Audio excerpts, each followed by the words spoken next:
Salud, este es el espacio radial de la gestión obrera de SECOM. Hoy vinimos un poco tarde y la responsabilidad es nuestra porque tuvimos algunas cosas que hacer y se nos pasó el tiempo.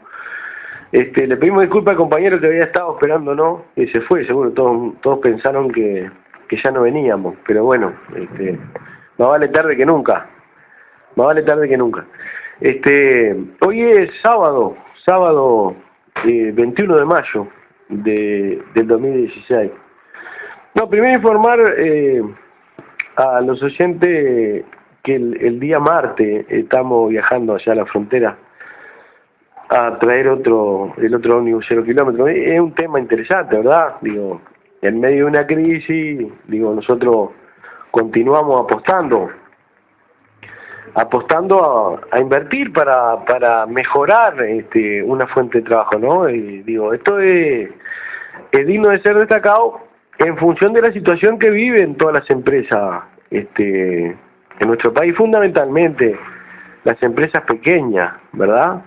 Un momento muy difícil de un alto porcentaje de desocupación, que la desocupación en definitiva es el fin de un proceso que arrancó con rebajas salariales, ¿no? Bueno, lo que nosotros veníamos planteando ya hace algunas audiciones atrás, tratando de explicar, porque si uno no explica es difícil que la gente en definitiva después pueda hacer un análisis con su cabeza propia, no tiene los elementos. Todo el mundo habla de quién paga la crisis, ¿no? Pero es importante explicar cómo se paga la crisis, ¿no? Porque si no son frases, ¿no? Que quedan ahí en el aire. Y después uno termina diciendo, sí, siempre pagamos la crisis lo mismo, pero en definitiva no se sabe cómo se pagan las crisis, ¿no? Nosotros lo hemos intentado explicar. Y en medio de una crisis, nosotros hacemos una inversión importante, más de $80.000, un ómnibus, es un micro 37 asientos del año 2015, que lo traemos para mejorar el servicio, ¿no? Pero también lo traemos obligado por una situación planteada por la Intendencia de renovación urgente de flota, ¿no? Renovación urgente de flota, que estaba dentro de los planes de la Intendencia y de la otra empresa de hacer desaparecer a BCCOP, ¿no? Nosotros ya un poco lo hemos planteado. Y parece mentira, ¿no? ¿Cuáles serán los elementos por los cuales una empresa de trabajadores en medio de una crisis puede hacer una inversión de esta característica sin tener en realidad miedo? Nosotros, claro, analizamos la situación, vemos que vamos a entrar en una etapa complicada, pero vaya si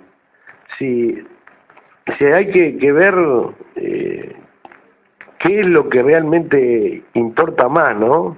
Con respecto a lo que es una empresa dirigida por su trabajador y lo que es una empresa dirigida por un capitalista, ¿no? Un capitalista jamás, si estuviera al frente de nuestra empresa, jamás un capitalista invertiría en una situación de crisis como esta. Jamás.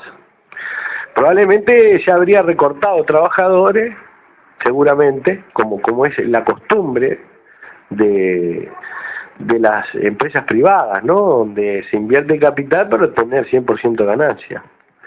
Y cuando ven que la situación se complica desde el punto de vista económico, porque esto castiga a todo el mundo, ¿no? No hay que olvidarse que sobre el ómnibus, el transporte colectivo está basado en el trabajador y su familia, el jubilado. Eso es lo que mueve el transporte colectivo, ¿no? De pasajeros. Entonces, ¿quiénes son, volviendo al tema, quiénes son los que pagan la crisis, ¿no? Ante la rebaja de salario, la congelación de jubilaciones y pensiones, naturalmente afecta al transporte popular. Uno de los elementos que primero se ven afectados son el transporte popular, porque si un trabajador, un jubilado, tiene que elegir entre un boleto de ómnibus y un litro de leche, se va a inclinar por el alimento, ¿verdad? O ir caminando o ir en bicicleta. Y bueno, en medio de una situación complicada desde el punto de vista económico, la empresa dirigida por los trabajadores invierte para seguir peleando, ¿no? Y una empresa dirigida por un capitalista estaría ya recortando trabajadores, ¿no?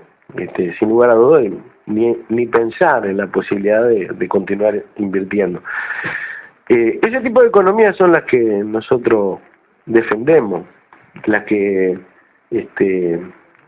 únicas que pueden defender los intereses de un país son sus trabajadores, ¿no? Son las economías sociales las que sus ganancias, muchas o pocas, quedan en el mercado interno, ¿verdad? Reactivan el mercado interno. Lamentablemente no hay políticas hacia la defensa de este tipo de emprendimiento. Naturalmente porque al capital no le sirve, ¿no? ¿Cómo le va a servir al capital que comiencen a desarrollarse empresas dirigidas por los trabajadores? Los pondría en una situación muy complicada. Es casi imposible competir con una empresa dirigida por sus trabajadores, ¿no? En un mismo mercado. Competir es casi imposible. Solamente podés competir con una empresa dirigida por sus trabajadores si los que regulan están a favor de la empresa privada, que es lo que ha pasado, ¿verdad? ¿Cómo se ha sostenido la empresa que compite con ABC Corp, que hoy tiene un nuevo nombre? Bueno, la empresa que compite con ABC Corp, que cambió el nombre, se fundió peleando con ABC Corp. Se fundió, quebró por querer hacer desaparecer a ABC Corp. Y bueno, el gobierno, al servicio del capital, que queda más que documentado, a través de un fraude de la Junta Departamental, esto es bueno recordarlo, vota transferir a los mismos dueños que se habían fundido una empresa blanqueada, le cambian el nombre, el dueño le cambia el nombre a una empresa fundida, con nombre nuevo. La Junta Departamental vota con los votos del Partido Nacional, que hace más de 60 años tiene mayoría en la Junta, vota una transferencia.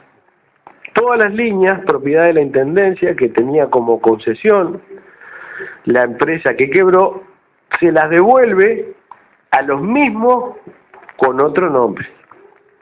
¿Qué significó eso? Significó que la empresa que estaba fundida se blanquea. Es un blanqueo, ¿no? Se blanquea y comienza a percibir lo que no podía percibir, que es el fideicomiso de boletos, nada más y nada menos, ¿no? Es bueno recordarlo. El fideicomiso de boletos lo reciben todas las empresas de transporte regular. Todas las empresas de transporte regular del país. Y es un dinero, por resolución del primer gobierno del doctor Vázquez, resuelve establecer un fideicomiso del boleto, se denomina así, como forma de que las empresas no descarguen sobre el usuario los diferentes aumentos en el precio del combustible. Claro, hubo una época en que el combustible era, ya digo, es uno de los más caros de Sudamérica, ¿no? No quiero detenerme en esto. Fue una medida para que muchas empresas, fundamentalmente pequeñas, puedan seguir subsistiendo. Y hoy debemos decirlo, si no existiera el fideicomiso de boletos sería muy difícil que las empresas chicas del interior del país pudieran seguir subsistiendo. Eso significaba un monto importante de dinero y que se toma como garantía, inclusive los bancos la toman como garantía para renovación de flota. Vos podés comprar ómnibus con la garantía del fideicomiso de boleto. ¿Qué le permitió a la empresa que se había fundido y fue blanqueada? Cobrar a los 30 días de haber sido blanqueada un monto importantísimo de dinero, lo cual le permitió poder renovar la flota. Lo primero que hizo fue renovar la flota.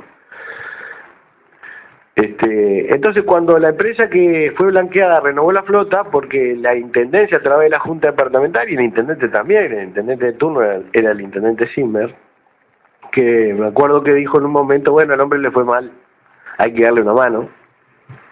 Esa fue la respuesta del doctor Zimmer, sin importar las consecuencias, ¿no?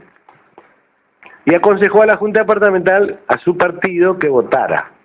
Votó por unanimidad blanquear una empresa fundida y devolverle a los mismos que se habían fundido una empresa 0 kilómetros.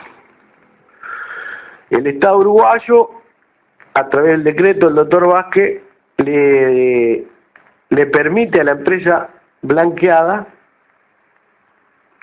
recibir ese fideicomiso de boleto, lo pone como garantía y renueva flota.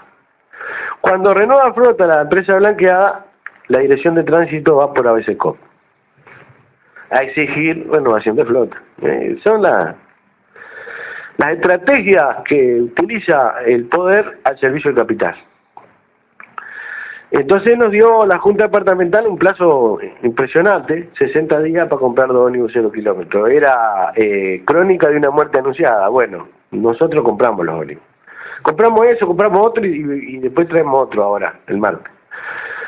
Es bueno siempre recordar este tipo de cuestiones, ¿no? ¿Para quién se gobierna? Y después, cuando salen a la prensa a decir que están muy acongojados porque ven cómo, producto de la crisis, se cierran las empresas, mandan a los trabajadores al seguro paro, rebajan los salarios, decirle, pero cuando tenés la posibilidad de darle una mano a las empresas para que no cierren, por defender a tu amigo, haces todo lo posible para que se cierre, ¿verdad? Es la posibilidad que tienen los politiqueros de poder blanquear su imagen. Por eso yo critico la actitud de los politiqueros que aprovechan vientos y tormentas, inundaciones y tornados para blanquear imagen. Lo denuncio públicamente. Los políticos no tienen como papel fundamental ir a hacerse ver frente a las cámaras en una inundación. Los políticos tienen como papel fundamental que esa familia no se inunde. Ese es el papel del político, ¿verdad? Porque entonces, ¿para qué están en las cámaras? Ganan 300.000 pesos por mes y el objetivo de ellos es, aparte de cobrar todos los meses, cuando se inunda la familia y viene la cámara de televisión, estamos ahí. No, el objetivo del político es elaborar políticas públicas que no le permitan a los ciudadanos estar inundados, ¿verdad? Ese es el papel del político. Y no es que de un tema nos vayamos al otro, esto es una realidad, ¿no? Esto es una realidad. En medio de una crisis, solamente los que apuestan a su país, los que por encima de las ganancias personales apuestan a través de invertir, son las economías sociales, las que se deben defender. En los momentos de crisis son las economías sociales, en los momentos de crisis son los que te salvan, ¿no?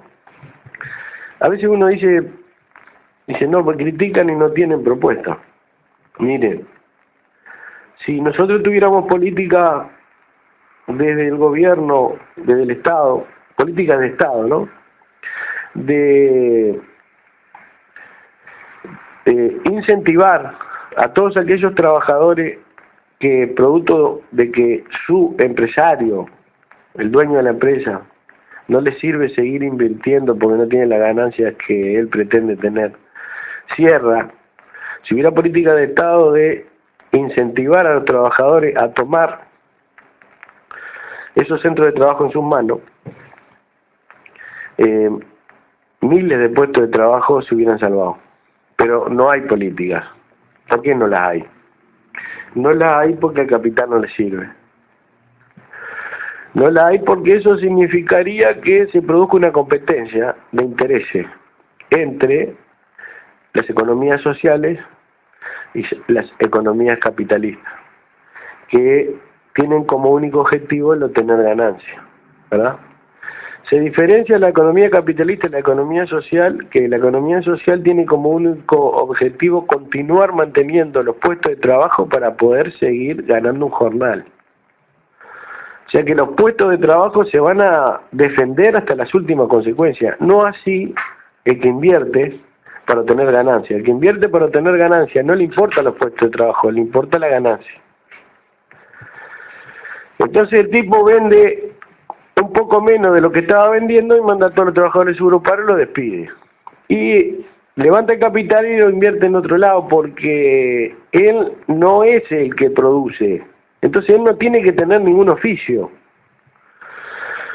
A diferencia de los trabajadores que aprendieron un oficio en un centro de trabajo bajo relación de dependencia, se juntan y siguen defendiendo su oficio al frente de la empresa.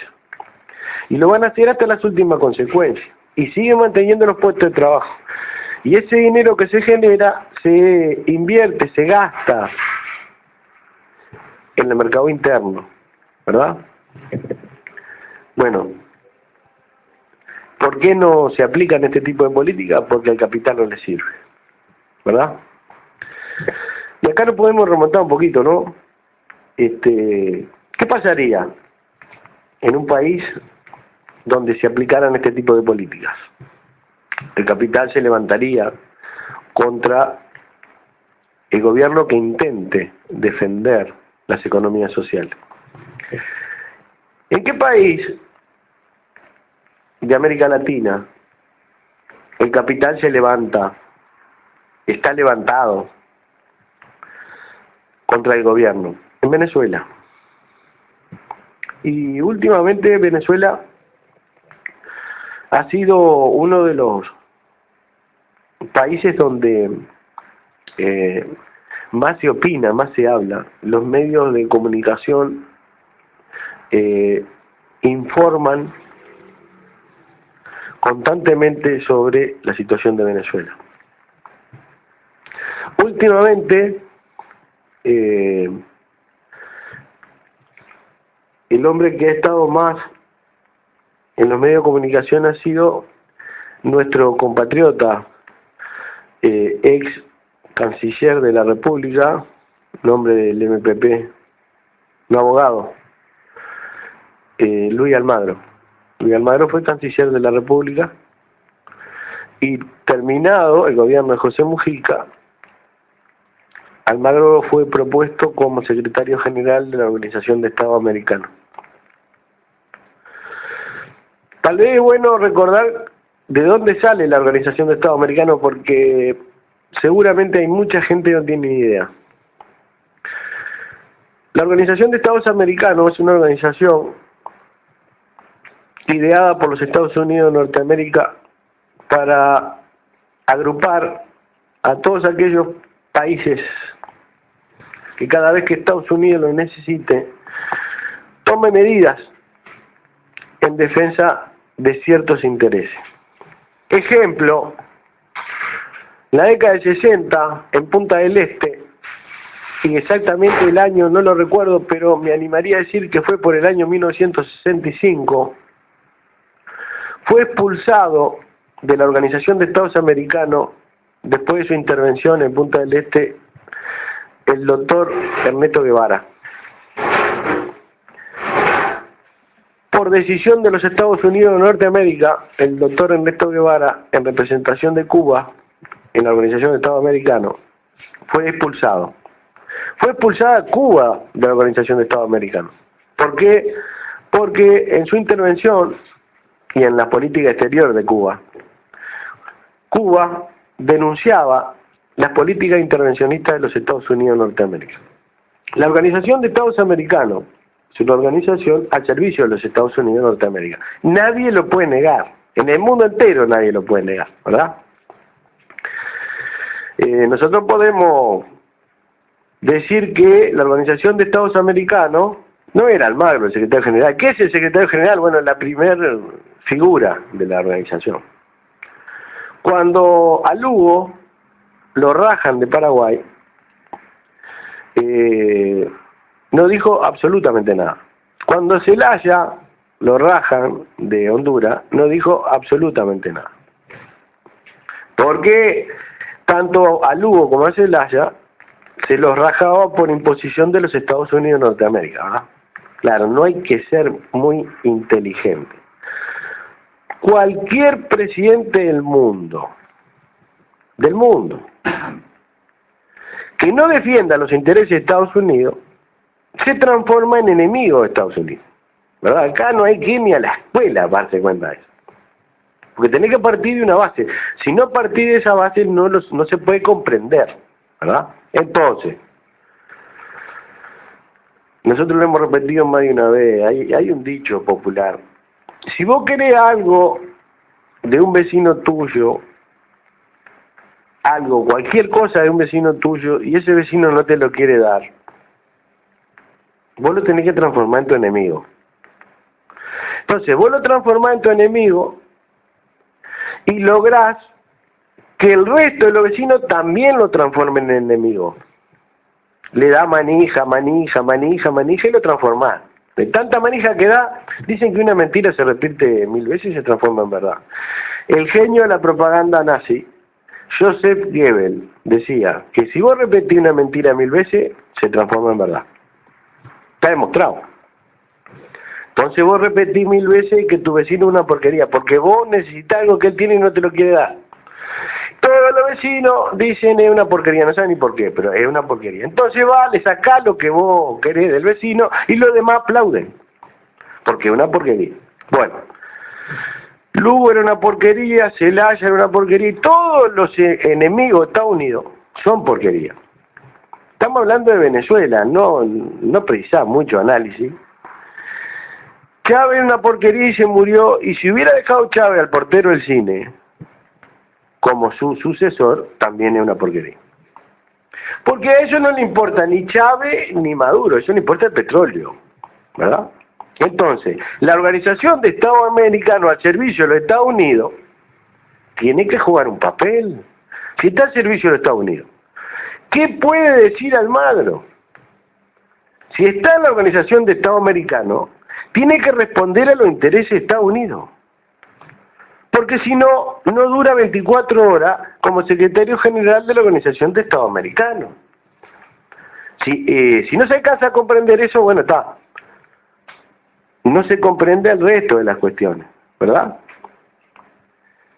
Por eso decíamos, cuando Estados Unidos crea la Organización de Estados Americanos, la crea para defender sus intereses. Esto se viene dando del fondo de la historia, ¿verdad? Desde el fondo de la historia. Cuba empieza a nacionalizar, estatizar, empresa norteamericana, entonces la Organización de Estados Americanos expulsa a Cuba de ese organismo. Para la OEA, Cuba no era más un país que perteneciera a la Organización de Estados Americanos. ¿Por qué? Porque se estaban nacionalizando las empresas norteamericanas. ¿Está? Entonces, Almagro es un títere, es un pobre tipo, ¿no? Es un pobre tipo que la historia no lo va a absolver Almagro, ¿verdad? No lo puede absolver jamás. ¿A quién recibe Almagro? Recibe a la mujer de los golpistas que están presos en Venezuela. Pero es bueno saber que la Asamblea Nacional Venezolana, porque claro, si no se sabe, es bravísimo. La Asamblea Nacional Venezolana está compuesta por los diputados, y en la última elección del 6 de diciembre, en Venezuela ganó la oposición en las elecciones legislativas. Ganó la oposición, tiene mayoría. Entonces, votan en la Asamblea Nacional, votan por mayoría lo que a la oposición le sirve. Es un país polarizado, dividido, lo que defiende los intereses nacionales y los que quieren entregar los intereses nacionales, como antes, al imperio, al capital. ¿Está? Hay dos bandos bien definidos. La Asamblea Nacional en Venezuela resolvió una ley de amnistía. Es interesante, ¿eh?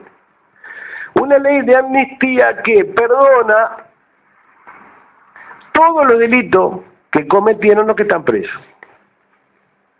Ahora, vos por incitar a la violencia y producto de la incitación a la violencia que aparezcan 43 muertos, ¿lo catalogás de preso político? Bueno, si Leopoldo López es un preso político en Venezuela, acá Billy Boom es un preso político. Porque incentiva el asesinato, porque está incentivando a la población a dar un golpe de Estado.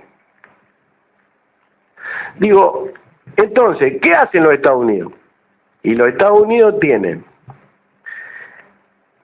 el 80% en su poder de las cadenas de radio y televisión. A su servicio, el 80%. Vamos a un ejemplo. Si toda la radio de Colonia, las 24 horas del día, las 24 horas del día, te dijera, las 24 horas del día, que fulano de tal es un ladrón, y a los 3 o 4 meses, vos lo ves por la calle y decís, ahí va el ladrón.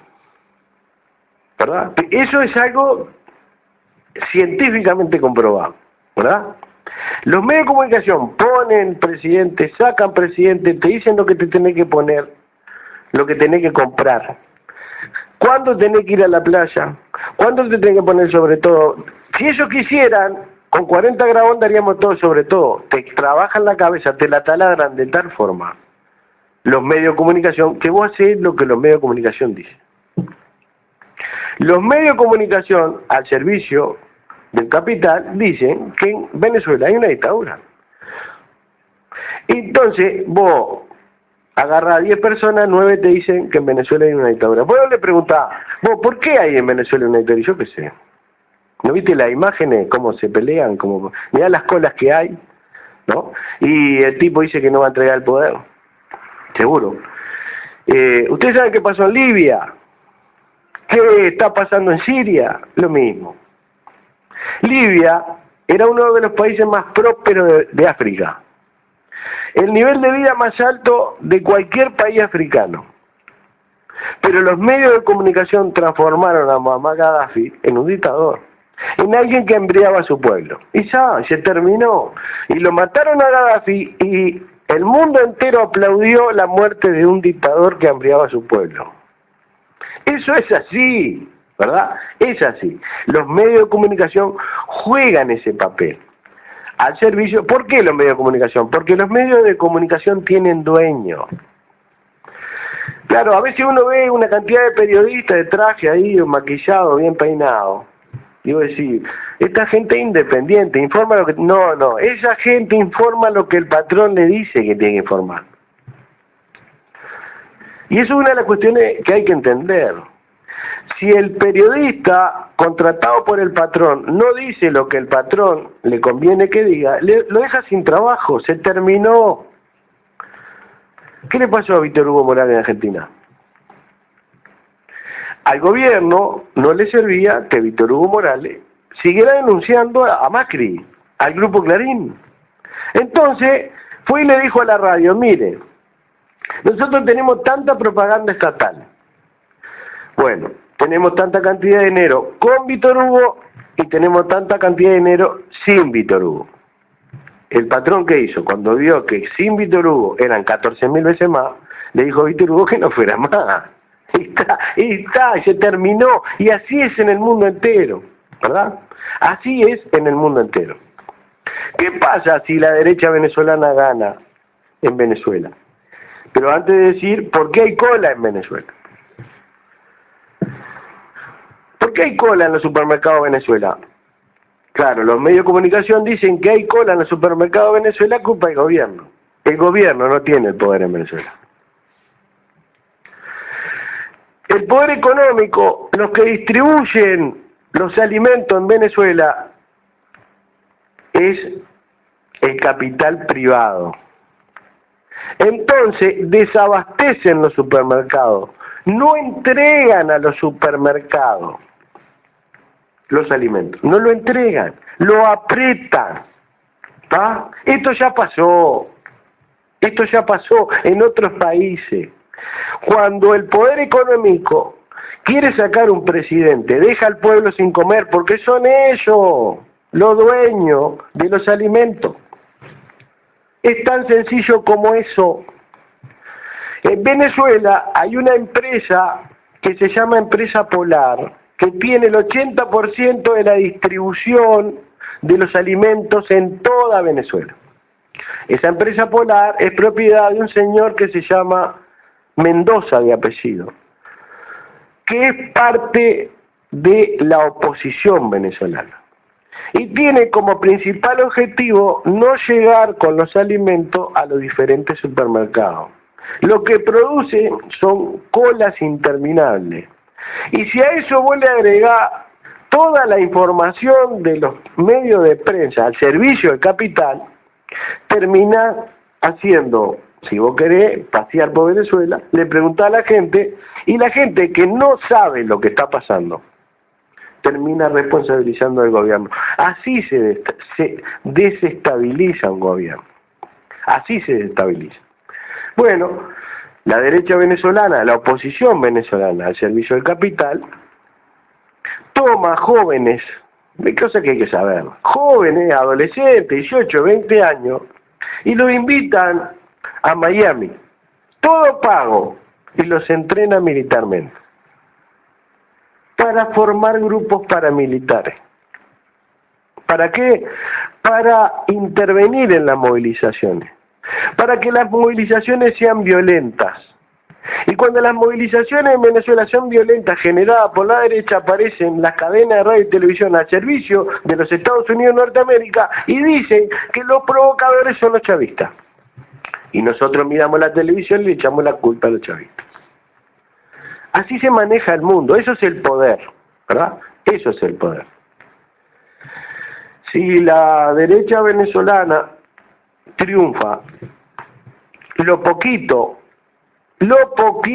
de progresista que existe en algunos países que todavía queda en América Latina desaparece, pero en cuestión de horas. En cuestión de horas. Fíjense, desde Colombia entran paramilitares a Venezuela a desestabilizar. Han matado gente. Contrabandean los alimentos que las empresas privadas no le entregan a los supermercados venezolanos. Las pasan a Colombia y las venden en Colombia.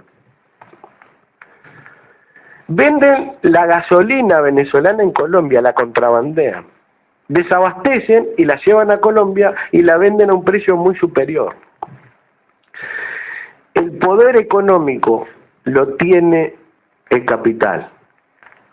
Por eso acá entra el gran tema, es un tema interesante. El tema de ganar una elección y pretender a través de ganar una elección por la vía electoral hacer un cambio profundo en un país es más difícil que enhebrar una aguja bailando. Porque vos ganás electoralmente, ponés un presidente o un grupo de gente a gobernar que va a defender los intereses del pueblo. Pero si vos no le tocás, no le sacás el poder al capital, vos no podés gobernar. No te dejan gobernar. Digo, alguno habrá escuchado lo que le pasó al pobre Salvador Allende, ¿verdad? ¿Qué le pasó a Salvador Allende?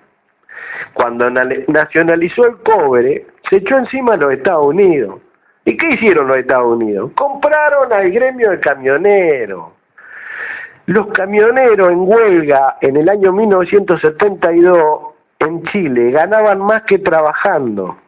El poder económico lo compra, ¿está?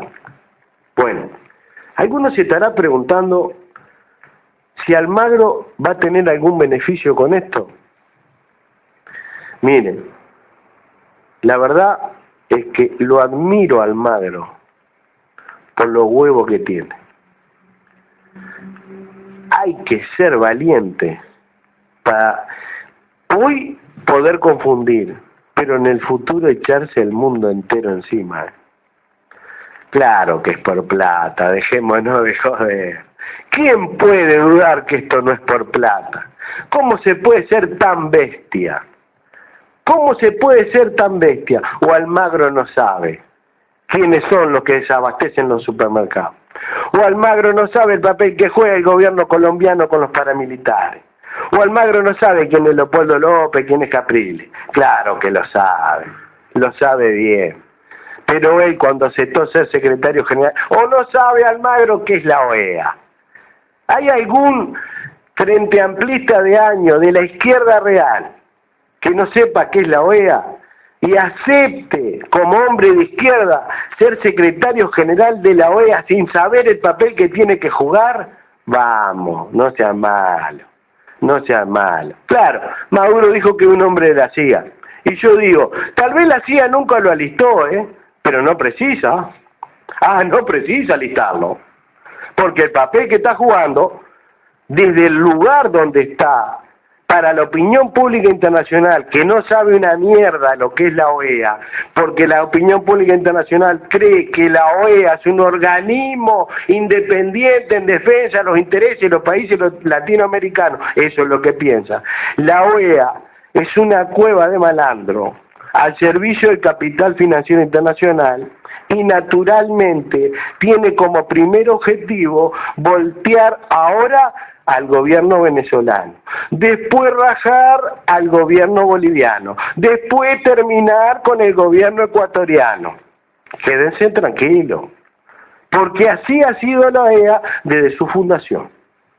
Y eso hay que saberlo, y lo saben. ¿Cómo no lo van a saber? Los dirigentes viejos del Frente Amplio no saben lo que es la OEA. ¿Mujica no sabe lo que es la OEA? Vamos, si ellos nos enseñaron a nosotros qué era la OEA, ¿qué es la OEA? ¿Qué es las Naciones Unidas? 187 votos en las Naciones Unidas contra 6 dijeron en 3 oportunidades terminar el bloqueo a Cuba. En las Naciones Unidas, 6 votos en contra, 2 de ellos Estados Unidos e Israel. ¿El bloqueo se levantó? No, el bloqueo sigue, porque Estados Unidos e Israel no quieren que se termine el bloqueo. Eso es la OEA. Eso es la OEA. Al servicio de los Estados Unidos de Norteamérica. ¿Y Almagro no lo sabe? Claro que lo sabe. ¿Y por qué se presta a quedar repegado internacionalmente? Por plata. ¿Por qué va a ser? Por beneficio. Porque ellos pagan bien. Claro. Ellos lo van a ubicar después de la OEA en algún lugar importante. Porque está defendiendo los intereses de los Estados Unidos. Está defendiendo los intereses del capital. ¿Qué pretende Almagro? Que gane la derecha. ¿Qué va a pretender? ¿Quién puede ganar en Venezuela si voltea el gobierno?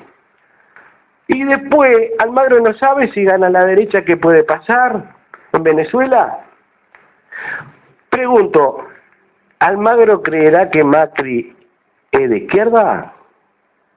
Claro, de la misma forma que Almagro sabe que cuando ganaba Macri en Argentina liquidaba a los pobres, también sabe que si gana la derecha venezolana, le sacan el 1,000,000 y pico de vivienda que le dio el proceso bolivariano a los pobres, liquida la nacionalización de las empresas, entregan el petróleo a los Estados Unidos, y después que pase eso, Almagro es condecorado. ¿Está? Digo esto porque hay una serie de confusiones, y a mí me preocupa que gente que se autodenomina de izquierda diga livianamente que Almagro y no estuvo feliz. No, macho, no sea malo, no sea malo. Almagro es un asalariado de los Estados Unidos. Es un asalariado de los Estados Unidos de Norteamérica, al servicio del gran capital. Bueno, nosotros traemos un ómnibus ahora, el martes, ya no vamos, le agradecemos a la radio que nos dio unos minutos más porque llegamos tarde. Nos vamos a encontrar el lunes, nos vamos a encontrar el lunes para continuar, ¿no? Para continuar. Terminamos diciendo que defender a Venezuela es defender a Latinoamérica. Y podemos nosotros, estamos convencidos de que Maduro no es Chávez. Claro que sí, por supuesto. No lo podés comparar. No lo podés, pero el hombre agarra un fierro caliente, ¿qué va a hacer? ¿Qué va a hacer el tipo? ¿no? ¿Qué va a hacer? Ahora, la situación de Venezuela hoy, con una mayoría en la Asamblea Nacional de la derecha, que jamás le pasó a Chávez, a un tipo que agarra la dirección política de un país después de la muerte de un líder del peso de Chávez, y digo, está bien, pero vamos a defender el proceso, eso es lo que yo digo. Después, sí se equivoca, claro que se equivoca. ¿Cómo no se va a equivocar? ¿Cómo no se va a equivocar? Y si no, comparémoslo con el Pepe. El Pepe, con toda la garantía, Estados Unidos, el PCNT, cualquier cagada se mandó. Sin embargo, no lo criticamos. Dijimos, qué bien el Pepe, que vive en una chacra y es pobre. Nah, vamos a defender el proceso, eso es lo que yo digo. Defendamos el proceso. Mañana se verá, pero primero hay que sacarse el enemigo encima. ¿O alguno cree que si gana la derecha en Venezuela no nos pega hasta nosotros? Claro que nos pega hasta nosotros. Por supuesto que no. Lo que ha hecho Venezuela en este país, no nos podemos olvidar de eso. No nos podemos olvidar de eso. Yo digo esto, mire, el Banco Bande de Uruguay, ante la solicitud de ABCCOP, termino con esto, de un nuevo préstamo para un nuevo ómnibus, estando ABCCOP al tope con los créditos, no se animó a resolverlo y lo pasó a Venezuela. Y digo, a nosotros, particularmente a mí me llenó de, no sé, satisfacción. El directorio del Banco Ban de Venezuela terminó resolviendo que como éramos una empresa de trabajadores, había que otorgarle el crédito, ¿no? Y son detalles, ¿no? Son cuestiones que te tocan en tu clase social, ¿verdad? Está demostrado, defienden una clase social que la debemos de reconocer. Es un país que comenzó un proceso de defensa de los pobres, por eso es tan criticado. Y por eso es tan, no sé, rastrero lo de alguien como Luis Almagro. Rastrero, ponerse al servicio de intereses criminales. El que lucha gana y el que no se muere de hambre. Muy bien, César.